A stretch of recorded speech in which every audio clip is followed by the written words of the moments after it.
ನಾಮಕ್ಕೆ ಸ್ತೋತ್ರ ಉಂಟಾಗಲಿ.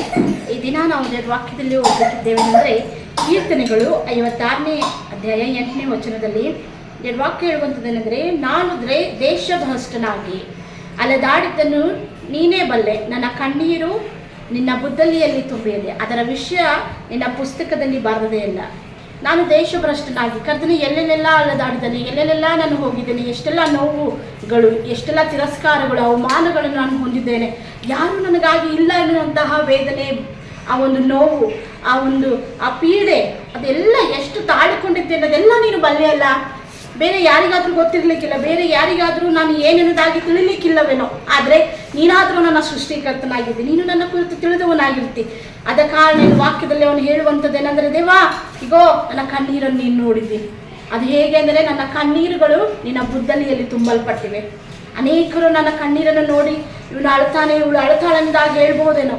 ನಮ್ಮ ಕಣ್ಣೀರನ್ನು ಕುರಿತವರಿಗೆ ಏನು ಯಾವುದೇ ವಿಷಯದಲ್ಲಿ ಇವರು ಹೀಗೇನುದಾಗಿ ಅವರು ಪರಿಹಾಸ ಮಾಡ್ಬೋದೇನೋ. ಆದರೆ ನನ್ನ ಕರ್ತನಾದ ನೀನು ಮಾತ್ರ, ನಾನು ಎಲ್ಲೆಷ್ಟೆಲ್ಲ ಅಲೆದಾಡಿದ್ದೇನೆ, ಎಲ್ಲೆಲ್ಲೆಲ್ಲ ಕಣ್ಣೀರು ಸುರಿಸುತ್ತಾ ಎಷ್ಟು ವೇದನೆ ಅನುಭವಿಸಿದ್ದೇನೆ ಎಂಬುದಾಗಿ ಬಲ್ಲವನಾಗಿದ್ದೀನಿ.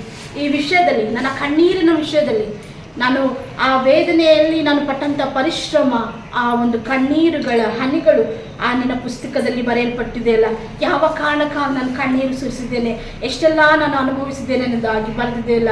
ನೀನು ತಿಳಿದವನಾಗಿದೆಯಲ್ಲ ಕರ್ತನೆ. ನನಗೆ ನೀನು ಮಾತ್ರ ಕೃಪೆಯನ್ನು ಗ್ರಹಿಸುವಾತು, ನನಗೆ ನೀನು ಮಾತ್ರ ಬಿಡುಗಡೆಯನ್ನು ಕೊಡುವವನು ಎನ್ನುವುದಾಗಿ ಅವನ ಮನೋವ್ಯಥೆಯನ್ನು ಅವನು ವ್ಯಕ್ತಗೊಳಿಸುತ್ತಿರುವಂಥದ್ದು ನಾವು ಗಮನಿಸ್ತೇವೆ.